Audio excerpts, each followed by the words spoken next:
சென்னை ஓமந்தூரார் அரசினர் தோட்ட வளாகத்தில் சுமார் 63 கோடி ரூபாய் மதிப்பீட்டில் பிரம்மாண்டமான முறையில் கட்டப்பட்டுள்ள கலைவாணர் அரங்கத்தை முதலமைச்சர் செல்வி ஜெயலலிதா திறந்து வைத்ததை அடுத்து கலைவாணர் குடும்பத்தினர் முதலமைச்சர் செல்வி ஜெயலலிதாவுக்கு நெஞ்சார்ந்த நன்றி தெரிவித்துள்ளனர்.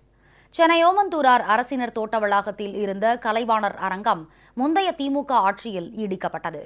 இதனையடுத்து காலியாக உள்ள அந்த இடத்தில் அஇஅதிமுக அரசு பிரம்மாண்டமான கலையரங்கம் கட்டப்படும் என முதலமைச்சர் செல்வி ஜெயலலிதா சட்டப்பேரவையில் அறிவித்திருந்தார்.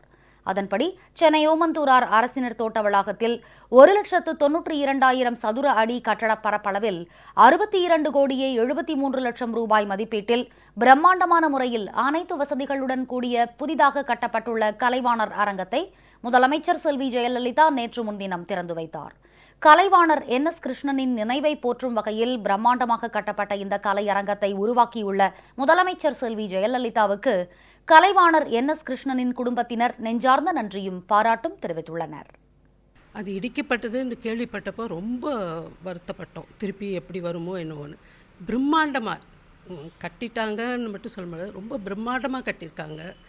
அந்த அமைப்பும் அதோட கட்டட அமைப்பு நவீனமாக எல்லாம் பண்ணியிருக்காங்க. எஸ்கலேட்டர் முதற்கொண்டு இங்கே மால்ஸ்லாம் இருக்க மாதிரி பண்ணியிருக்காங்க. காலங்காலத்துக்கும் நல்ல நிலச்சிருக்கும், அவர் பேர் நிலச்சிருக்கும். முதலமைச்சர் அம்மா அவர்களுக்கு மனமார்ந்த நன்றி.